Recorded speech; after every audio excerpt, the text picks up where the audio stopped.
ओम शांति। 17 जून 2024 के ईश्वरीय महावाक्य। पहले एक नज़र मुरली के मुख्य पॉइंट पर। बाबा ने कहा, बच्चे 84 जन्म लेते जीव आत्मा बनते हैं। बाप जीव आत्मा नहीं बनते हैं। कहते हैं मैं टेम्परेरी इनका आधार लेता हूँ, नहीं तो पढ़ाएंगे कैसे। बाप बहुत सहज रास्ता बताते हैं। कहते हैं अब इस दुख धाम को बुद्धि से निकाल दो। जो नई दुनिया स्वर्ग स्थापन कर रहे हैं उनका मालिक बनने के लिए मुझे याद करो। मुझे याद करो तो तुम्हारे पाप कट जाए, तुम फिर से सतो प्रधान बन जाएंगे। इसको कहा जाता है सहज याद। जैसे बच्चे लौकिक बाप को कितना सहज याद करते हैं, वैसे तुम बच्चों को बेहद के बाप को याद करना है। शांति धाम को याद करो। जो बाप का घर वह तुम्हारा घर है, और नई दुनिया को याद करो, वह तुम्हारी राजधानी है। बाप तुम बच्चों की कितनी निष्काम सेवा करते हैं। और फिर बाबा ने कहा, बाप तो है ज्ञान का सागर, सुख शांति का सागर। बाप की महिमा और दैवी गुणों वाले मनुष्यों की महिमा में फर्क है। तुम दैवी गुण धारण कर यह देवता बनते हो। एम ऑब्जेक्ट भी तुम्हारे सामने है। जरूर ऐसे श्रेष्ठ कर्म किए होंगे। कर्म अकर्म विकर्म की गति अथवा हर बात समझाने में 1 सेकंड लगता है। देवताओं का आपस में कितना प्रेम है, कभी झगड़ा नहीं होता। तो बाप आकर तुम्हें आप समान बनाते हैं और कोई ऐसा बना न सके। मुझे बुलाते हो कि आकर पावन बनाओ। आखिर तुम्हारी याद फलीभूत होगी ना। जब पुरानी दुनिया खत्म होने का समय होता है तब मैं आता हूँ। ब्रह्मा द्वारा स्थापना।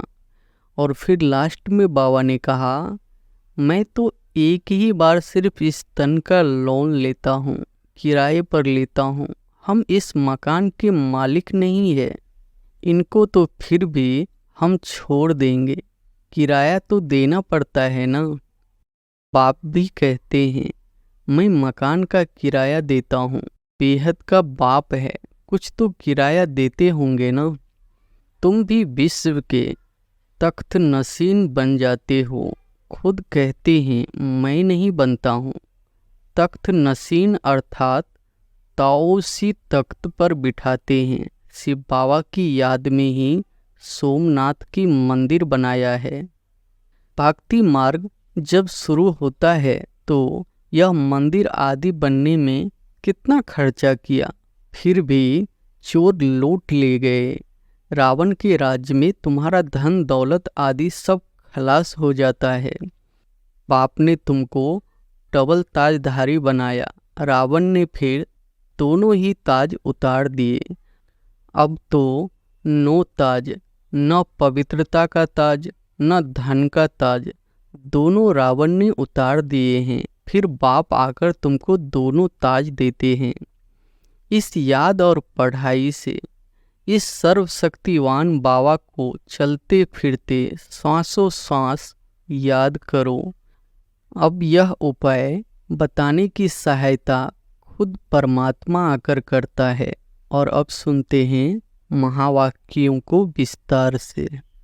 मुरली का सार है, मीठे बच्चे, याद और पढ़ाई से ही डबल ताज मिलेगा। इसलिए अपनी एम ऑब्जेक्ट को सामने रख दैवी गुण धारण करो। प्रश्न है, विश्व रचेता बाप तुम बच्चों की कौन सी खिदमत सेवा करते हैं?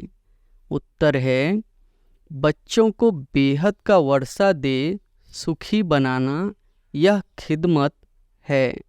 बाप जैसी निष्काम सेवा कोई कर नहीं सकता। बेहद का बाप किराए पर तख्त लेकर तुम्हें विश्व का तख्त नसीन बना देते हैं। खुद ताओसी तख्त पर नहीं बैठते, लेकिन बच्चों को तौसी तख्त पर बिठाते हैं। बाप के तो जर मंदिर बनाते, उसमें उन्हें क्या टेस्ट आएगा। मज़ा तो बच्चों का है जो स्वर्ग का राज्य भाग लेते हैं। ओम शांति। मीठे मीठे रूहानी बच्चों को बाप कहते हैं कि अपनी को आत्मा समझ बाप को याद करो। ओम शांति का अर्थ तो बच्चों को समझाया है। बाप भी बोलते हैं तो बच्चे भी बोलते हैं ओम शांति, क्योंकि आत्मा का स्वधर्म है शांत। तुम अब जान गए हो कि हम शांति धाम से यहाँ आते हैं, पहले पहले सुख धाम में, फिर 84 पुनर्जन्म लेते लेते दुख धाम में आते हैं। यह तो याद है ना। बच्चे 84 जन्म लेते, जीव आत्मा बनते हैं। बाप जीव आत्मा नहीं बनते हैं, कहते हैं मैं टेम्परेरी इनका आधार लेता हूँ, नहीं तो पढ़ाएंगे कैसे। बच्चों को घड़ी घड़ी कैसे कहेंगे कि मन मना भव, अपनी राजाई को याद करो। इसको कहा जाता है सेकंड में विश्व की राजाई। बेहद का बाप है ना, तो जरूर बेहद की खुशी, बेहद का वर्षा ही देंगे। बाप बहुत सहज रास्ता बताते हैं, कहते हैं अब इस दुख धाम को बुद्धि से निकाल दो। जो नई दुनिया स्वर्ग स्थापन कर रहे हैं, उनका मालिक बनने के लिए मुझे याद करो, तो तुम्हारे पाप कट जाएंगे। तुम फिर से सतो प्रधान बन जाएंगे। इसको कहा जाता है सहज याद। जैसे बच्चे लौकिक बाप को कितना सहज याद करते हैं, वैसे तुम बच्चों को बेहद के बाप को याद करना है। बाप ही दुख से निकाल सुख धाम में ले जाते हैं। वहाँ दुख का नाम निशान नहीं। बहुत सहज बात कहते हैं, अपने शांति धाम को याद करो। जो बाप का घर वह तुम्हारा घर है, और नई दुनिया को याद करो, वह तुम्हारी राजधानी है। बाप तुम बच्चों की कितनी निष्काम सेवा करते हैं। तुम बच्चों को सुखी कर फिर वानप्रस्थ परम धाम में बैठ जाते हैं। तुम भी परम धाम के वासी हो। उसको निर्वाण धाम वानप्रस्थ भी कहा जाता है। बाप आते हैं बच्चों की खिदमत करने, अर्थात वर्षा देने। यह खुद भी बाप से वर्षा लेते हैं। शिव बाबा तो है ऊंच से ऊंच भगवान। शिव के मंदिर भी है। उनका कोई बाप व टीचर नहीं है। सारी सृष्टि के आदि मध्य अंत का ज्ञान उनके पास है। कहाँ से आया? क्या कोई वेद शास्त्र आदि पढ़े? नहीं। बाप तो है ज्ञान का सागर, सुख शांति का सागर। बाप की महिमा और दैवी गुणों वाले मनुष्यों की महिमा में फर्क है। तुम दैवी गुण धारण कर यह देवता बनते हो। पहले आसुरी गुण थे। असुर से देवता बनना यह तो बाप का ही काम है। एम ऑब्जेक्ट भी तुम्हारे सामने है। जरूर ऐसे श्रेष्ठ कर्म किए होंगे। कर्म अकर्म विकर्म की गति अथवा हर बात समझाने में 1 सेकंड लगता है। बाप कहते हैं मीठे मीठे बच्चों को पाठ बजाना ही है। यह पाठ तुमको अनादि अविनाशी मिला हुआ है।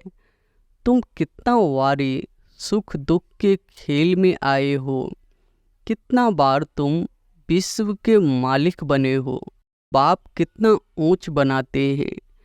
परमात्मा जो सुप्रीम सोल है वह भी इतना छोटा है। वह बाप ज्ञान का सागर है, तो आत्माओं को भी आप समान बनाते हैं। तुम प्रेम के सागर, सुख के सागर बनते हो। देवताओं को आपस में कितना प्रेम है, कभी झगड़ा नहीं होता। तो बाप आकर तुम्हें आप समान बनाते हैं और कोई ऐसा बना न सके। खेल स्थूल वतन में होता है। पहले आदि सनातन देवी देवता धर्म, फिर इस्लामी, बौद्धी आदि नंबरवार इस मांडवे में व नाटकशाला में आते हैं। 84 जन्म तुम लेते हो। गायन भी है, आत्माएं परमात्मा अलग रहे बहुकाल। बाप कहते हैं, मीठे मीठे बच्चों, पहले पहले विश्व में पाठ बजाने तुम आए हो। मैं तो थोड़े समय के लिए इनमें प्रवेश करता हूँ। यह तो पुरानी जुत्ती है। पुरुष की एक स्त्री मर जाती है तो कहते हैं पुरानी जुत्ती गई, अब फिर नई लेते हैं। यह भी पुराना तन है ना। 84 जन्मों का चक्र लगाया है। तत्वम तो मैं आकर इस रथ का आधार लेता हूँ। पावन दुनिया में तो कभी मैं आता ही नहीं हूँ। तुम पतित हो, मुझे बुलाते हो कि आकर पावन बनाओ। आखिर तुम्हारी याद फलीभूत होगी ना। जब पुरानी दुनिया खत्म होने का समय होता है तब मैं आता हूँ।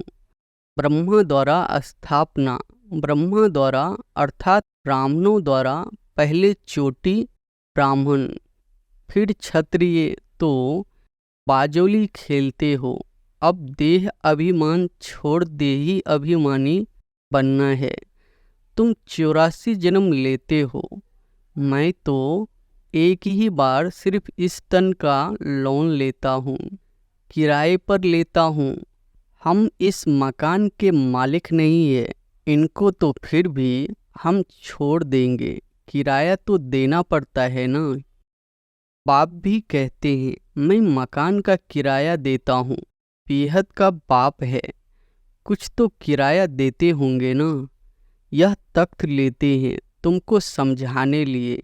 ऐसा समझाते हैं जो तुम भी विश्व के तख्त नशीन बन जाते हो। खुद कहते हैं मैं नहीं बनता हूँ। तख्त नशीन अर्थात तौसी तख्त पर बिठाते हैं। शिव बाबा की याद में ही सोमनाथ का मंदिर बनाया है। बाप कहते हैं इससे मुझे क्या टेस्ट आएगी।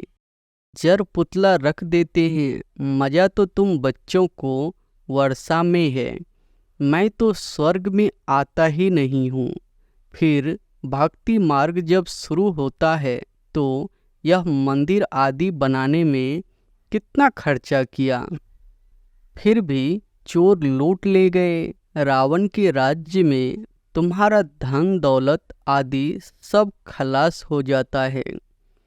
अभी वह उतासी तख्त है। बाप कहते हैं जो हमारा मंदिर बनाया हुआ था वह मोहम्मद गजनबी आकर लूट ले गए। भारत जैसा साल्वेंट और कोई देश नहीं, इन जैसा तीर्थ और कोई बन नहीं सकता। परंतु आज तो हिंदू धर्म के अनेक तीर्थ हो पड़े हैं। वास्तव में बाप जो सर्व की सद्गति करते हैं, तीर्थ जो उनका होना चाहिए, यह भी ड्रामा बना हुआ है। समझने में बहुत सहज है, परंतु नंबरवार ही समझते हैं क्योंकि राजधानी स्थापन हो रही है। स्वर्ग के मालिक यह लक्ष्मी नारायण है। यह है उत्तम से उत्तम पुरुष, जिनको फिर देवता कहा जाता है। दैवी गुण वाले को देवता कहा जाता है। यह उच्च देवता धर्म वाले प्रवृत्ति मार्ग के थे। उस समय तुम्हारा ही प्रवृत्ति मार्ग रहता है। बाप ने तुमको डबल ताजधारी बनाया। रावण ने फिर दोनों ही ताज उतार दिए। अब तो नो ताज, न पवित्रता का ताज, न धन का ताज, दोनों रावण ने उतार दिए हैं। फिर बाप आकर तुमको दोनों ताज देते हैं इस याद और पढ़ाई से। इसलिए गाते हैं, ओ गॉड फादर हमारा गाइड बनो, लिबरेट भी करो। तब तुम्हारा नाम भी पंडा रखा हुआ है। पांडव कौरव यादव क्या करत भये, कहते हैं बाबा हमको दुख के राज्य से छुड़ा कर साथ ले जाओ। बाप ही सचखंड की स्थापना करते हैं जिसको स्वर्ग कहा जाता है। फिर रावण झूठ खंड बनाते हैं, वह कहते श्री कृष्ण भगवान वाच। बाप कहते हैं शिव भगवान वाच। भारतवासियों ने नाम बदल लिया तो सारी दुनिया ने बदल लिया। श्री कृष्ण तो देहधारी है, विदेही तो एक शिव बाबा है। अभी बाप द्वारा तुम बच्चों को मैट मिलती है, सारे विश्व के तुम मालिक बनते हो। सारा आसमान धरती तुमको मिल जाती है, कोई की ताकत नहीं जो तुमसे छीन सके।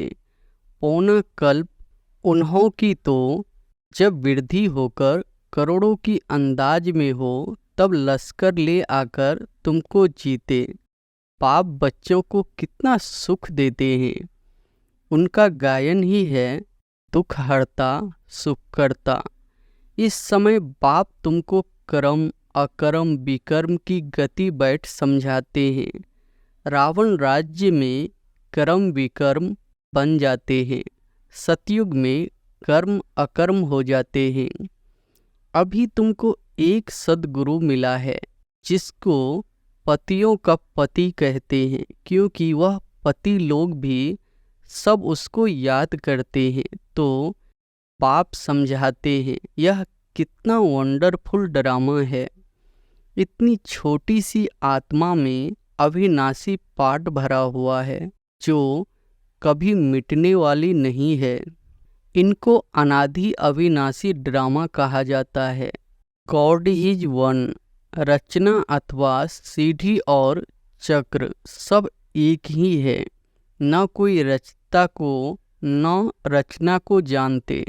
ऋषि मुनि भी कह देते हम नहीं जानते। अभी तुम संगम पर बैठे हो, तुम्हारी माया के साथ युद्ध है, वह छोड़ती नहीं है। बच्चे कहते हैं बाबा माया का थप्पड़ लग गया।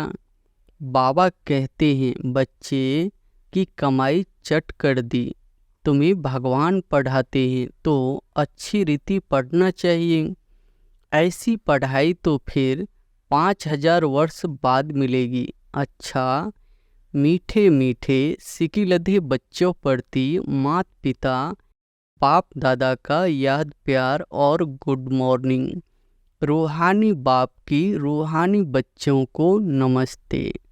धारणा के लिए मुख्य सार पहली पॉइंट है, इस दुख धाम से बुद्धि युग निकाल नई दुनिया स्थापन करने वाले बाप को याद करना है, सतो प्रधान बनना है। दूसरी पॉइंट है, बाप समान प्रेम का सागर शांति और सुख का सागर बनना है। कर्म अकर्म और विकर्म की गति को जान सदा श्रेष्ठ कर्म करने हैं। वरदान है, सदा उमंग उत्साह में रह मन से खुशी के गीत गाने वाले अविनाशी खुश नसीब भव। सदा उमंग उत्साह में रह मन से खुशी के गीत गाने वाले अविनाशी खुश नसीब भव। आप खुश नसीब बच्चे अविनाशी विधि से अविनाशी सिद्धियां प्राप्त करते हो। आपके मन से सदा वाह वाह की खुशी के गीत बजते रहते हैं। वाह बाबा, वाह तकदीर, वाह मीठा परिवार, वाह श्रेष्ठ संगम का सुहाना समय। हर कर्म वाह वाह है, इसलिए आप अविनाशी खुश नसीब हो। आपके मन में कभी वाई आए, क्यों मैं नहीं आ सकता। वाई के बजाय वाह वाह और आई के बजाय बावा बावा शब्द ही आता है। स्लोगन है, जो संकल्प करते हो उसे अविनाशी गवर्नमेंट की स्टैंप लगा दो तो अटल रहेंगे।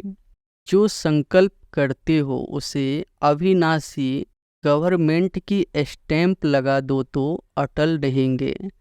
मातेश्वरी जी के मधुर महावाक्य। जीवन की आस पूर्ण होने का सुहाना समय। हम सभी आत्माओं की बहुत समय से यह आस थी कि जीवन में सदा सुख शांति मिले। अब बहुत जन्म की आशा कब तो पूर्ण होगी। अब यह है हमारा अंतिम जन्म। उस अंत के जन्म की भी अंत है, ऐसा कोई नहीं समझे। मैं तो अभी छोटा हूँ, छोटे बड़े को सुख तो चाहिए ना। परंतु दुख किस चीज़ से मिलता है उसका भी पहले ज्ञान चाहिए।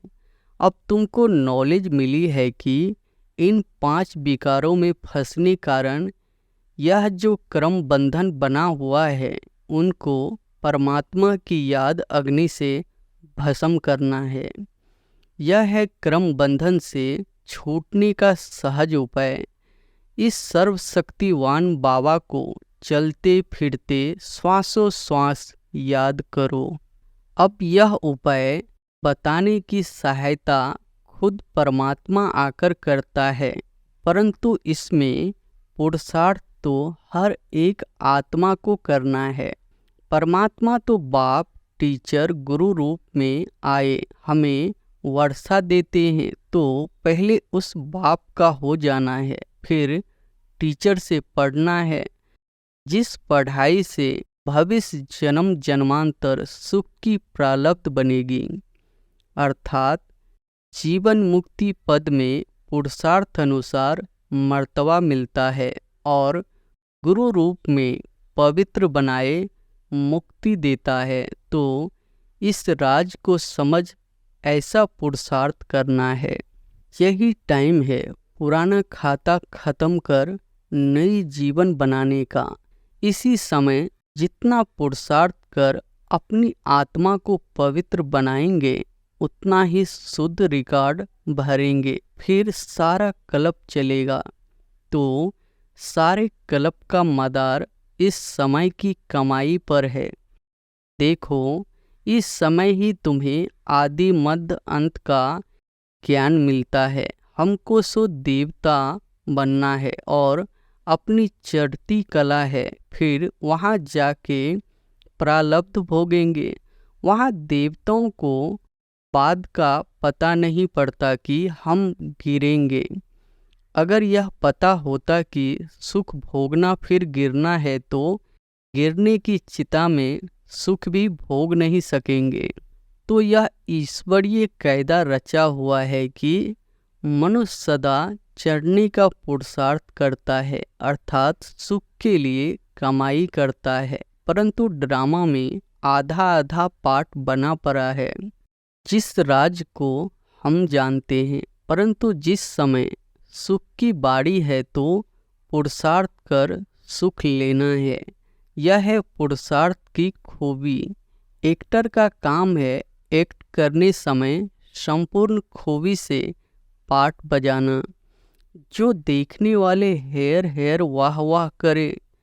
इसलिए हीरो हीरोइन का पार्ट देवताओं को मिला है, जिन्हों का यादगार चित्र गाया और पूजा जाता है। निर्विकारी प्रवृत्ति में रह कमल फूल अवस्था बनाना, यही देवताओं की खूबी है। इस खूबी को भूलने से ही भारत की ऐसी दुर्दशा हुई है। अब फिर से ऐसी जीवन बनाने वाला खुद परमात्मा आया हुआ है। अब उनका हाथ पकड़ने से जीवन नैया पार होगी। अच्छा, ओम शांति।